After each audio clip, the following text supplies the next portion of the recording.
नमस्कार दोस्तों, मैं आपका दोस्त अंकित फिर ले आया हूँ आपके लिए एक और बेहतरीन डरावनी कहानी।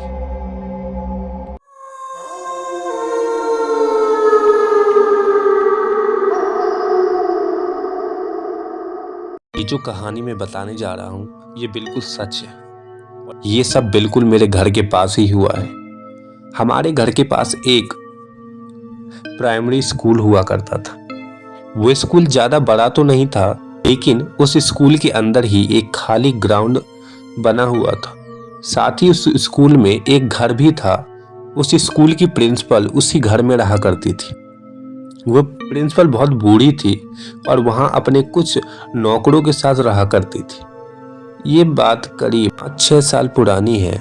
उन दिनों वो स्कूल बहुत अच्छा चल रहा था, लेकिन फिर कुछ दिनों बाद स्कूल की प्रिंसिपल की मौत हो गई, जिसके बाद वो स्कूल की प्रॉपर्टी पर काफी विवाद हो गया और कोर्ट में केस चलने लगा।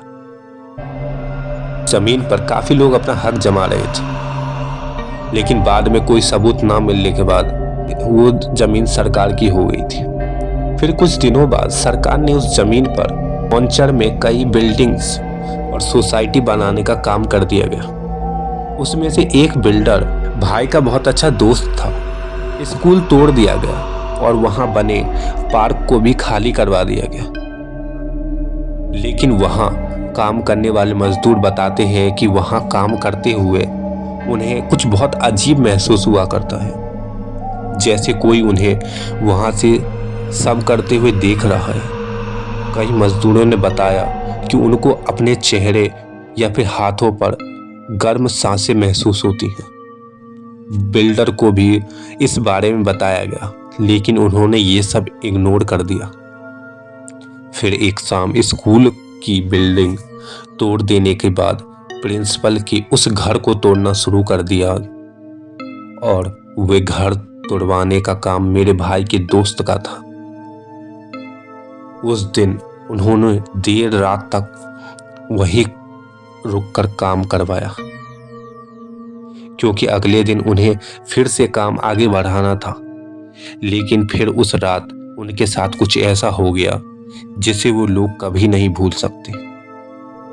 उन्होंने बताया कि वो घर तोड़ते हुए उन्हें अजीब अजीब सी आवाजें आ रही थी, जैसे कोई दर्द से कर रहा हो।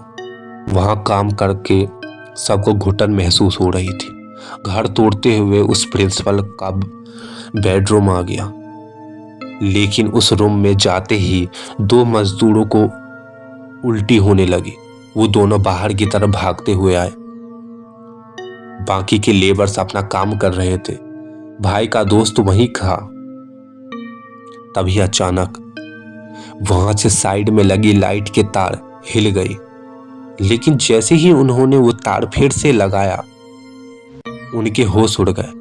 उन्होंने देखा कि उनके सामने एक बूढ़ी औरत खड़ी थी। उसका चेहरा पूरा बालों से ढका हुआ था। भाई के दोस्त ने उससे पूछा, अम्मा आप यहाँ कैसे आ गई? देख रही हैं यहाँ पे काम चल रहा है। लेकिन वो औरत कुछ नहीं बोली।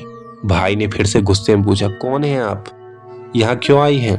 इतना बोलते हुए औरत जोर से चिल्लाई, मैं यहाँ रहती हूँ, ये मेरा घर है, तुम क्यों तोड़ रहे हो इसे? भाई ने उसका चेहरा देखा तो वो डर गया और डर के मारते चिल्लाते चीखते बाहर आया। वो वही प्रिंसिपल थी जो मर चुकी थी। उसका चेहरा ऐसा लग रहा था जैसे किसी ने उसको जला दिया हो और उसकी आंखें बिल्कुल सफेद थी। भाई ने उसी वक्त सबको कहा, भागो भागो यहाँ से, और सब लोग भाग गए। लेकिन वहां से भागते हुए उन्हें लगा जैसे कोई उनके पीछे भाग रहा। फिर अगले दिन उस बिल्डिंग के मालिक उस औरत के भतीजे को बुलाया गया, तो पता चला कि उन्होंने अभी तक उसका चरित्र नहीं किया था। तो सब बिल्डर ने मिलकर वहां पूजा करवाई और औरत को पिंडदान भी करवाया। आज भी उस जगह पे वो घर को वैसे ही छोड़ दिया गया है। वहां सोसाइटी नहीं बनी।